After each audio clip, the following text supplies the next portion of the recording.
I noticed something very interesting this morning. This is one of the mini poke salad plants that have volunteered itself in my garden. And I noticed that these worms are preferring this over my zucchini plants.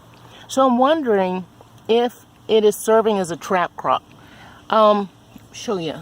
Look how these leaves are absolutely riddled. Just trying to get a close-up of these worms.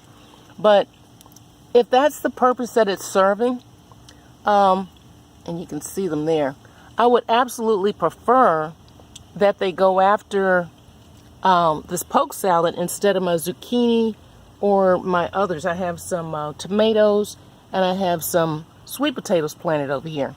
So if any of you have noticed anything similar to this, where that you specifically have poke salad, and I know there's other plants, let me get that one off my finger.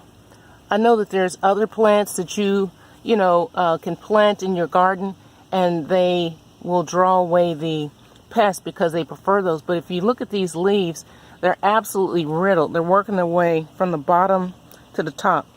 Now, what I'm going to do is the ones that are riddled, I'm going to take these and I'm going to actually toss these in the garbage. But I'm going to leave the other leaves here because if this butterfly, or I assume it's a butterfly, a moth, is laying leaves on this poke salad and it's serving as a trap crop, I want it to continue to serve that purpose. So that is yet another use for the poke salad. As many of you know, I do eat poke salad, and I have a video on that. It is something that I grew up eating, and I actually enjoy it, and from the comment section on the videos that I've done about that, other people do as well. So let me know what your thoughts are, and I will see you soon.